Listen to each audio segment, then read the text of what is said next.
Hello, back again in the car, and today, as you can see from the title of the video, I wanted to have a little chat about the whole God concept, arguments for God's existence, that kind of subject matter today. Specifically, I wanted to talk about the whole unknowableness of God, which isn't looked into too much in these kinds of videos. So what do I mean by the unknowableness or the vagueness of God? I am agnostic, so I'm not particularly religious, and I enjoy looking at the whole arguments for God's existence. And I think this area is often neglected quite a bit. So the whole idea, perhaps, that it's not that we can prove necessarily that God exists or doesn't exist. It's just that it's a concept that's beyond our comprehension. Literally, it's not even just a cop-out. It's just something that we can't really properly comprehend. And so when we try, it doesn't make a lot of sense. So I want to put my religious person's hat on today and perhaps go through a few of my own thoughts on this whole concept.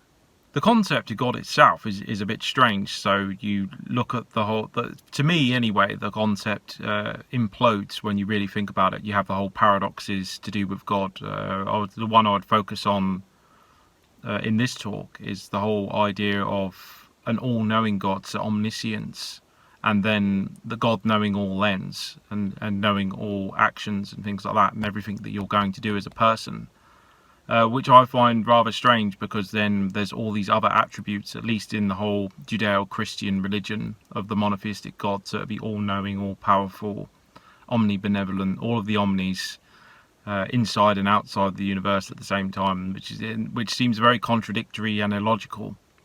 But in this instance, we're going to focus on the whole omniscience thing. So it knows everything, which is strange when you consider, at least to our meager minds, apparently, a being that knows absolutely everything and all ends, and yet we're supposedly free creatures. We're supposedly free to choose our own destiny and to choose our own actions.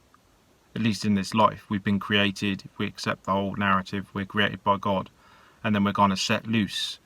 And if we conform to rules that God favours, or if we conform to a good life, in inverted commas, then we're accepted by God and we get to the whole heaven thing, or we get peace when we die and that kind of thing. If not, then we're punished, at least in some traditions. When you think about it, it doesn't make a lot of sense, does it? Because God is supposedly, as well, in a lot of these traditions and a lot of these religions, supposed to be all just. So he's omnibenevolent, he's pure good.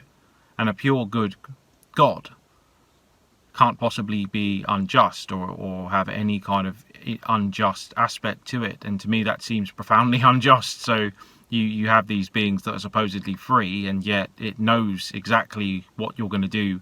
It knew before you're even born. It knows better than you how you feel and how you're going to act. So regardless of any superficial free will that you may have, it already knows the outcome of your life and what you're going to do. So the whole concept of God, with these sorts of paradoxes, and there are other paradoxes too, but I just chose that one to focus on in this short talk. The whole concept itself implodes, but then what I find interesting is the whole, and it is talked about sometimes, but the whole vagueness of it. So is it that the concept of God is contradictory and is subject to paradoxes, and therefore God doesn't exist? Or is it that our conception of it is incomplete, i.e. we don't have the capacity ourselves to comprehend such a thing, and we can only attempt to, and it's actually our failings to properly conceptualize what God is, which is why we can't necessarily comprehend it and then prove it exists. In a rather gobbledygook kind of way, that's what I was getting at with the whole vagueness of God, the unknowableness of God, which may be an answer to the whole does God exist, doesn't he exist, and why there's such an impasse in this, and has been for many centuries. And the way I like to look at it is like this. So this morning I had to keep my cats in a particular room. This is going to be relevant, I promise. So I had to keep them in a particular room because things are going to be moving in and out of the house during the day. And so they're used to obviously just roaming around and going where they like cat flaps, sunbathing outside or whatever. So they were like, what the hell, what are you doing? Like, shutting the door, you're keeping us in. But there's no way I can effectively communicate the reason why I'm keeping them there. It's just not possible. It's just they have to be in there. I know that. I can conceive of that, and I know the very reason, because I think they'll be frightened if there's loud noises, and I don't want them getting out the front door and potentially being in danger in traffic. There's lots of, to them anyway, very complex, more than complex, which is my point, unknowable reasons. It's just strictly beyond their comprehension as cats to understand why their dad or their owner or whatever is acting a certain way. Why aren't I allowed out? They're in their context, it's inconceivable, it's not understandable, and yet I'm acting in a way that's to their benefit, or at least what I think's to their benefit. So maybe you can stretch, maybe you can apply the analogy to us then. Maybe we are the cats, maybe we are those cats in a room, and it's not necessarily that God exists or doesn't exist, or that our arguments necessarily apply. It's just that it's our conception of it, and hence why we make a bit of a mess of it in our minds, or we can't wrap our heads around such a thing. Maybe it does exist, it's just that we're wholly inadequate in our capacity to even comprehend it properly, hence why we fail so miserably.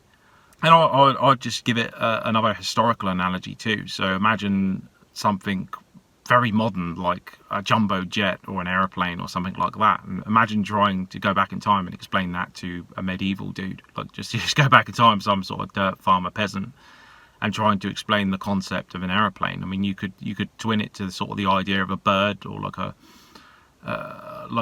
a machine bird. Or maybe the word machine probably wouldn't mean much to him, but a bird that's not alive. It's made of this material that like steel and things like that. It's made of a material that's similar to maybe like a knight's armor, but not really. And then it's powered by this magical fluid that we call fuel, and it's got men inside it that ride it like a horse, but not really. And you could go on for hours. You may get somewhere in that instance. Maybe that you could, if you could bring the peasant back to your time, give it some classes and devote some time to it, then yeah, you could probably get him to understand and to comprehend it. But if it was a 5-minute snatch conversation, explain to a medieval peasant how an aeroplane works and give it the context it is for the whole thing, like traveling and that kind of thing, it would be very difficult, wouldn't it? And that's with any number of concepts. I mean, try explaining democracy or why that was good to a medieval peasant, just someone with no education. Just quickly say it, they'd probably think you're stark raving mad. Like, of course we need a king, what are you talking about? What's this democracy? It wouldn't make a lot of sense. Same thing with the cats, but even worse. And maybe we're many times worse compared to the cats even. Maybe that's why our ideas break down about something like a god. It is something that's so complex that it's just beyond our comprehension. And that's why when we try to have some kind of facsimile of what we think is a god, it just breaks down. But yeah, I just thought I'd put that out there because it's an interesting thing to think about, the whole another way of looking at things rather than just a right or a wrong answer, and if God exists or God doesn't exist. Maybe the question itself or the whole idea itself is wrong. Maybe there is something there, but it's just very difficult for us to conceive of. But yeah, just a couple of short thoughts on the whole idea of God, an unknowable God. Am I striking a nerve there? Maybe am I sort of going about it the right way? Is this a concept you've come across before? So yeah, just let me know, and I'm glad I had another talk, and I shall see you again in the next one.